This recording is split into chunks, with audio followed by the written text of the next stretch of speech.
takes the growth in your mental aspect, in your spiritual, everything grows because you start feeling better about yourself. Not many things on the planet make you feel good about yourself like getting after it, doing something that challenges you mentally and physically every day.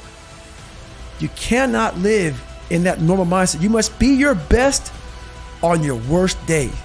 And how you do that is you cannot think of a normal mindset. You cannot have a normal mindset.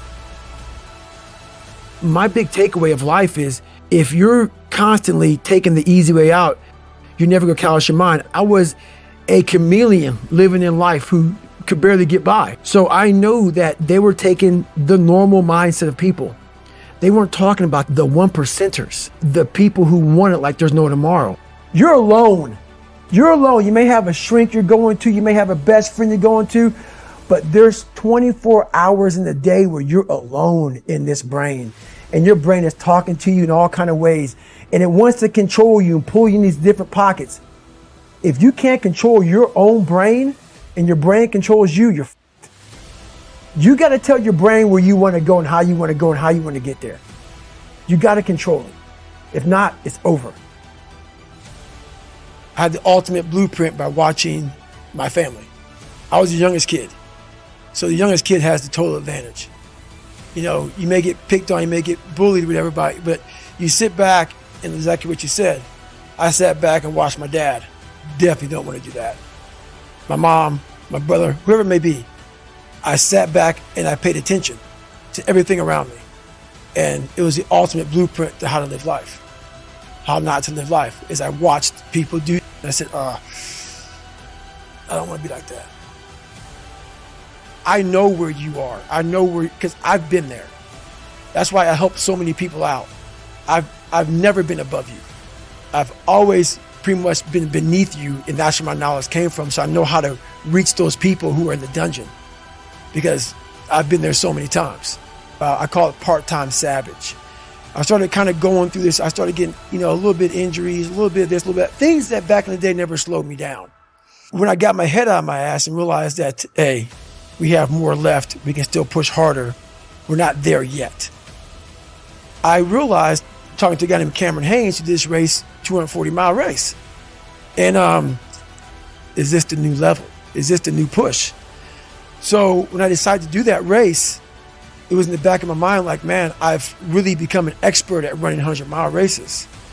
So for me, this was the new level, the 200-plus mile race. And what was so amazing about that, as you probably read in the book, I had a hard time the first time doing it. I came back and did better, but what's amazing about the human mind is that it becomes your new norm. Like to think that I can run 200 miles, 240 miles, and that becomes like running 50. I never thought that was possible. This is why I'm always pushing that limit, because I know that within pushing these limits, there's always more. So I end up doing almost like back-to-back 200-mile runs. When the 200-mile race, 240-mile race was hard at once, it became something that was very easy after I figured it out. We count on people too much to get us through and we look to our right, we look to our left, we're looking for help. And if you can build that self, you can build that total accountability in oneself. And it's not about being selfish. I'm trying to create a better me. So hopefully people who are hearing this are taking it the right way, can say, I can run a mile. It ain't about running 205 miles. It doesn't matter. I want you to see how far you can go. The biggest trophy I own now is that book. The biggest trophy I own now is not the book itself, it's what's in the book. It's what, I don't give a fuck if that sells one copy. Honest to God, man. What I did, and that's what I hope people understand, your life and the journey you put yourself through, there's nothing more than that. And that's all I want people to do, is realize that you have to struggle.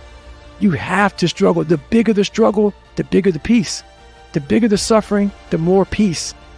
So a lot of this isn't your fault, why you do some things you do, why you feel the way you feel. But no one's coming back to save your ass. You have to go back to where it started, wherever that place is for everybody. And have the courage to go back there and start fixing what broke you.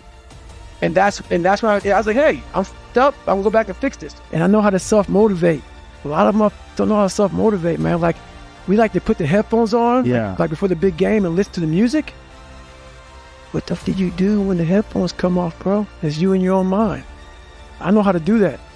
That's the hard part, man. Do you ever listen to music when you run? Never. I wanted you to go home that night after you the living shit out of me and I smiled in your face. I wanted you to feel worse than I did, and you were going home to a nice warm bed and I was still out there in the grit, suffering for another 100 hours.